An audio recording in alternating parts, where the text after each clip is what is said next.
grind, gruelling. The championship can suck the soul out of sides, but here's why Wolves dominate the Entertainment League. The championship is a slog. It is a results business. Saturday, Tuesday, Saturday, Tuesday. All the clichés you hear about England's second tier are true. It is a grind that often sucks the creativity out of sides, particularly at this stage of the season, where entertainment is sacrificed for 3 points more frequently than any other league. Such is the desperation at the top to get out of it, or at the bottom to stay in it.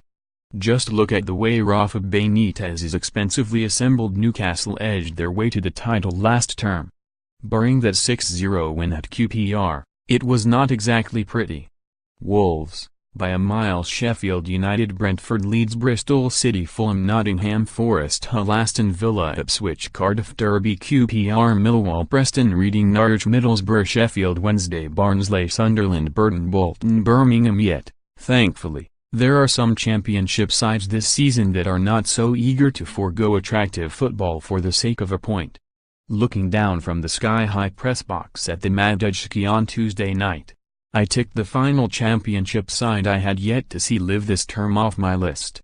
Sadly, the wait to watch Barnsley was not exactly worth it, and even boss Paul Heckingbottom admitted after a 3-0 loss that his side were poor fare. While Jep Stam's reading possession obsession hardly puts them in the exhilarating bracket either. But when you watch a team like Brentford, as I did on Saturday, you are reminded that there are still some championship sides trying to play the beautiful game beautifully. Take the Bees' third goal and their 3-1 win against Fulham, themselves the best team to watch in the division last season, as a case in point. Starting from keeper Dan Bentley picking out eventual scorer Ollie Watkins with a lofted ball, a passage of one-touch passes and slick movement ended with the former Exeter kid tapping in at the far post.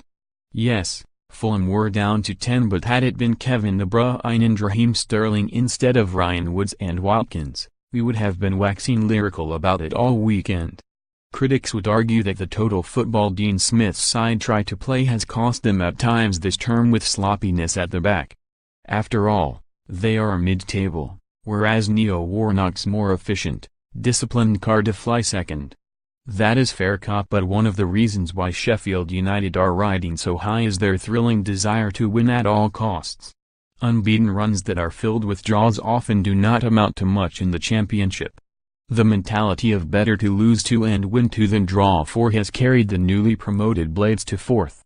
And they have played some scintillating stuff along the way, such as the 2-1 triumph at Leeds, even if boss Chris Wilder bizarrely claimed he was unimpressed by it. Prioritizing safety over swagger is a tried and tested method of success in this league. Gary Rowett's Derby and Steve Bruce's Aston Villa are proving it again this campaign. But some sides also appear to be paying the price for a lack of aesthetic ambition, with Middlesbrough, Sheffield Wednesday and Birmingham all underperforming despite significant recent outlays. Fans can take bad results, for a while at least. But pair poor results with boring performances and the patience runs out much more quickly. 1. Register for Sun Bets here. 2. Bet £10 or more. 3. Sun Bets will stick a £30 bet in your account. The second-tier triumph for those who championed the game being played the right way comes in the form of Wolves, of course. Molineux boss Nuno Espirito Santo has turned Wanderers into looking like champions-elect with some of the finest football the championship has ever seen. Admittedly, they have bought and loaned quality players, which is a significant factor. But weaving it all together to create the magic the Midlanders have offered up in the last month takes an artist. And in Nuno, the club has won. Are you not entertained? With Wolves, we most certainly are. If a few others could follow their example, as well as that of Sheffield United and Brentford, we would have not only the most competitive division in the world, but one of the most exciting.